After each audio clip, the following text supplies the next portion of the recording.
Oi, pessoal, sejam bem-vindos de volta.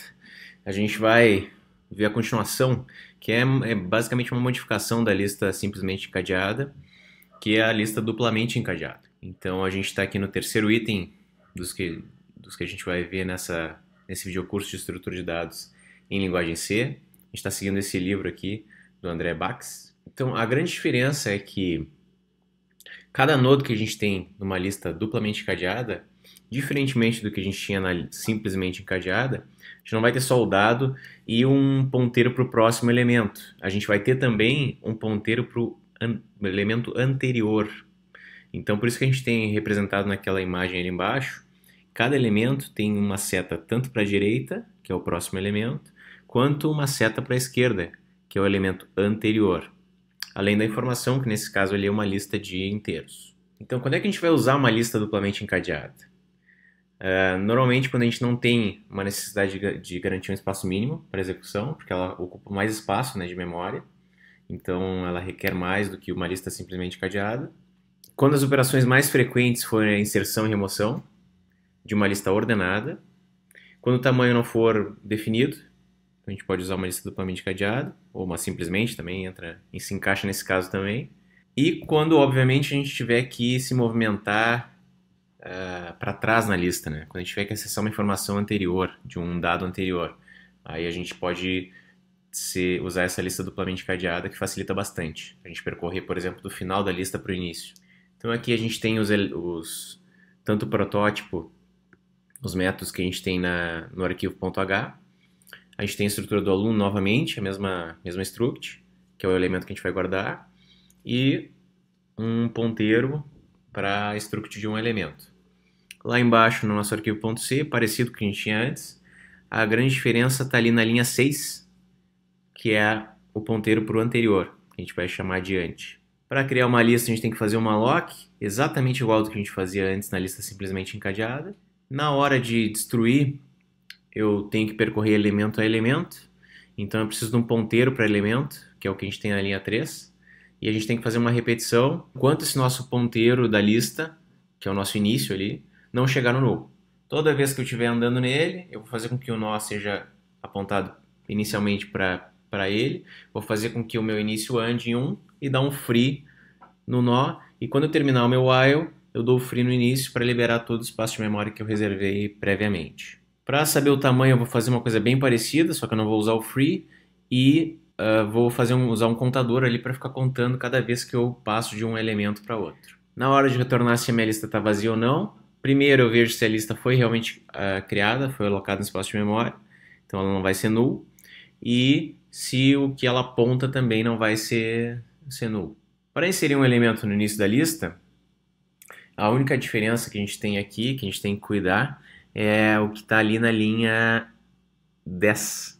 Então, além da gente inserir a informação, que é o que está na linha 8, e dizer que o próximo elemento é o início atual, a gente precisa fazer com que o anterior seja null. Então, se a gente não fizer isso, a gente não vai estar apontando para o elemento que ele tinha. Como ele é o primeiro cara, ele não vai ter um anterior. Se a lista não estiver vazia, a gente tem que apontar para o anterior, né? Então a gente tem que fazer com que o anterior do início seja um novo nó que eu estou começando. E por fim, na linha 14, atualizar o ponteiro de início, nosso LI, para o nó que a gente acabou de criar. Para inserir no final, a gente precisa primeiro ver se a lista foi alocada, se ela existe. Depois, alocar um espaço de memória para o elemento que eu quero criar. Verificar se esse elemento se eu conseguir criar esse elemento em memória, reservar o espaço de memória. Se foi eu conseguir passar, eu coloco o aluno lá dentro de dados, digo que o próximo elemento dele é null, porque eu estou inserindo no final, então eu acabo adicionando esse ponteiro aqui para o próximo elemento. E se a lista estiver vazia, eu, na prática estou chamando o insere no início, até posso chamar aquele método que eu tinha criado anteriormente. Caso contrário, eu vou percorrer até chegar no final, é isso que eu estou fazendo aqui, começo do início, vou para o próximo, até encontrar um cara que o próximo dele seja null, é isso que eu estou testando aqui no while. Quando eu chego nisso, eu faço com que meu próximo do aux seja o nó que eu acabei de criar, o anterior do nó que eu acabei de criar seja o aux, é isso que eu estou fazendo aqui. E o meu próximo do nó já estava como null, já tinha feito isso aqui na linha 9 e acabou. Vou retornar um que eu consegui fazer. E no caso da remoção, é um pouco até simples, a gente só tem que... como a gente tem esse ponteiro para o anterior, a gente pode fazer aquela barbada ali que tem na linha 10. Então eu posso, a partir de um nó, acessar o próximo e desse próximo acessar o anterior dele, ó. Então isso facilita bastante para que a gente faça aquela referência e diga que o anterior do próximo aponta para null, para dizer que eu estou removendo aquele cara do início. Vou fazer uma coisa parecida com essa na remoção do final. Então eu acesso o próximo do anterior e faço que ele aponte para null. É isso que está mostrando na figura ali. Posso remover um elemento específico também. Então nesse caso tem algumas etapas, tá?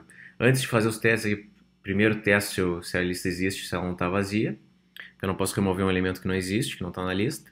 Depois eu procuro, enquanto eu não chegar no final e enquanto a matrícula do meu aluno for diferente da matrícula que eu quero remover, eu vou pegar e atualizar o meu nó para o próximo do nó atual. Se eu não cheguei no final, eu não encontrei aquele cara.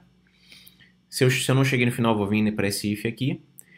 Ou seja, aqui eu vou testar. O anterior do nó atual que eu tenho é igual a null, ou seja, ele é o primeiro.